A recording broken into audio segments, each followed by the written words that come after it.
ముఖ్యమంత్రి చంద్రబాబు నాయుడు కేబినెట్లో ఉత్తరాంధ్ర నుంచి 4 ఛాన్స్ దక్కింది. వారిలో 3 కొత్తవారు. సీనియర్లకు అవకాశం ఇవ్వకపోవడానికి కారణమేంటి? మంత్రివర్గ కూర్పుపై ఉత్తరాంధ్ర వాసులు ఏమంటున్నారు?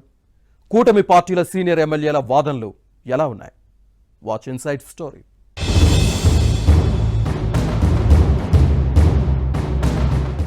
ఉత్తరాంధ్ర టీడీపీకి కంచుకోట అనే విషయం మరోసారి రుజువైంది.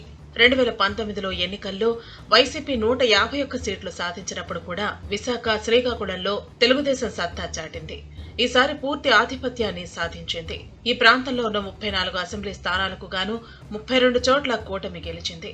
4 ఎంపీ స్థానాలను సొంతం చేసుకుంది. ఉత్తరాంధ్రలోనే నష్టం జరగొచ్చని కూటమి నేతలు తొలుత భావించారు. కానీ వారి అంచనాలు తలకిందులు చేస్తూ ప్రజల తీర్పు ఇవ్వడంతో జోష్ మీద ఉన్నారు.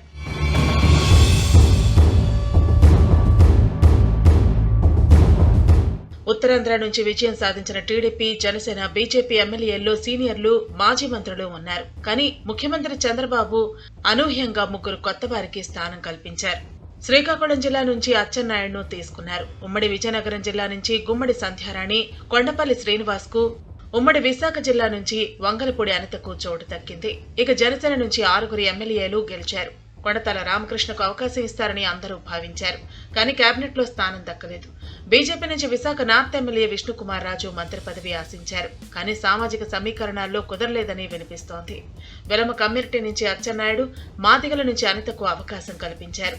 వీరిద్దరూ వైసీపీ ప్రభుత్వ వేధింపులకు గురైన వారే. మరో మంత్రి కొండపల్లి శ్రీనివాస్ది తూర్పు కాపు సామాజిక వర్గం.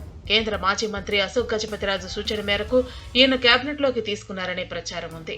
కొత్తవారైతే చెప్పినట్లు వింటారని, పదవి ఇచ్చారని భావిస్తున్నారు. ఎస్టీ సామాజిక వర్గం నుంచి గుమ్మడి సంధ్యారానికి అవకాశం కల్పించారు. ఎస్టీల్లో ఆమె సీనియర్ కావడంతో ఛాన్స్ దక్కిందని భావిస్తున్నారు.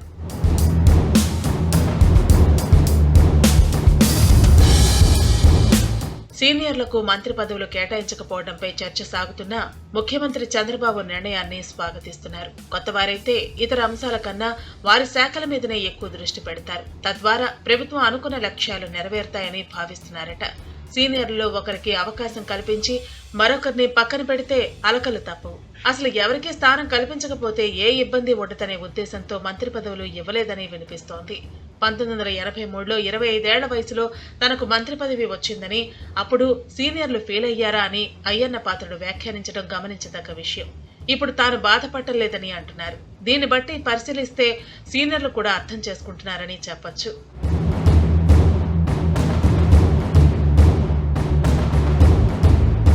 మరోవైపు ఉత్తరాంధ్ర అభివృద్ధిలో అధికారులకు ఫ్రీడమ్ ఇవ్వాలనే ఉద్దేశంతోనే సీనియర్లను పక్కన పెట్టారని సమాచారం. అయితే పాలనతో పాటుగా పార్టీ బలోపేతానికి సీనియర్లు అవసరమని భావిస్తున్నారు.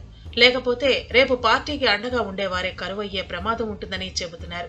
ఈ విషయాన్ని కూడా పార్టీ అధినాయకత్వం గ్రహించాల్సిన అవసరం ఉందంటున్నారు. సీట్ల కేటాయింపు నుంచి మంత్రి పదవుల వరకు అన్ని విషయాల్లో చంద్రబాబు నాయుడు తన మార్కు చూపిస్తున్నారు.